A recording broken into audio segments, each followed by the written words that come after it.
السلام عليكم ورحمة الله وبركاته. يا صباح الخير والسعادة، يا رب دايما تكونوا بخير. زي ما انتوا شايفين كده التلاجة بتاعتي اللي هي طبعا قبل العيد لا اتنضفت ولا اتغسلت ولا اي حاجة، بس انا اشتريت النهاردة من الجزار اللحمة ديت. طبعا هبتدي ان انا اشتغل فيها على العيد ان شاء الله، عشان انا برضو ايه بحب انضف التلاجة بتاعتي عشان اجهز طبعا ان انا هشتري لحوم العيد.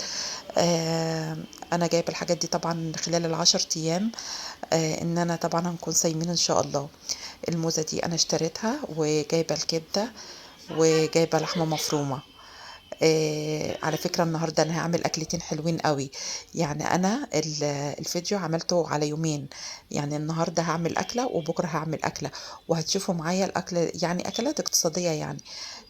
الكبدة بقى ان انا طبعا هي مش بتتغسل، وكده كمان ده بقى ايه كيلو لحمة برضو، آه مع ايه مع الموزة. فقلت بقى ان انا كده ممكن هغسلهم دلوقتي وهستعملهم يعني خلال ايه الايام الجايه ان شاء الله. كل سنه وانتم طيبين.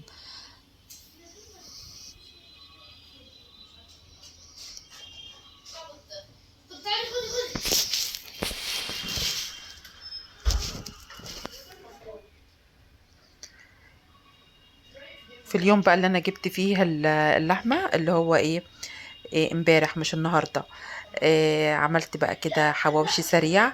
يعني حتى لو بنص كيلو هيعمل معاكي كمية وفيرة قوي. زي ما احنا شايفين كده الحواوشي معايا. طبعا عملت بقى خلطة البصل والفلفل سبايسي وكده. وده بقى ايه اكلة الايه اليوم التاني. عملت مكرونة بشاميل، وزي ما احنا كنا شايفين في التلاجة البفتيك انا كنت متبلاه. وعملت سمبوسة، كل ده برضو بالايه بكمية اللحمة اللي باقية. عصقتها وعملت المكرونة وعملت السمبوسة.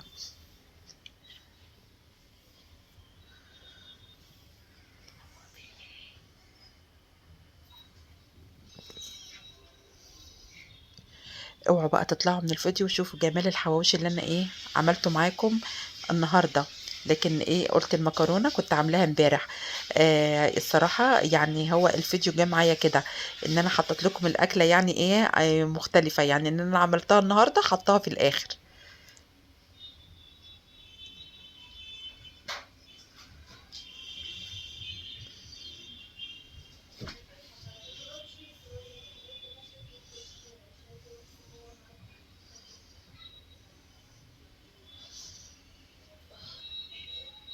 زي ما احنا عارفين المكرونة بتبقى جميلة جدا لما بيكون البشاميل كتير. بتكون طرية ودايب يعني جوسي جدا. وكمان عملت صينية الجلاش ديت. يعني هي طالعة نار، مش عارفة يعني ان انا حتى امسكها ولا اقطعها. انا مقطعاها بس انا دايما حاطة اللبن وكده. فلسه هتك عليها يعني بالسكينة مكان عشان هي لحمت.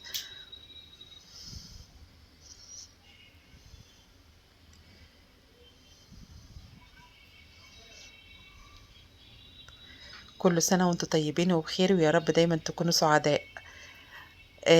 طبعا معايا اهوت بطاطس بقى، ومبيحلاش الحوش غير بالفلفل الاخضر. على فكرة انا بحبه جدا.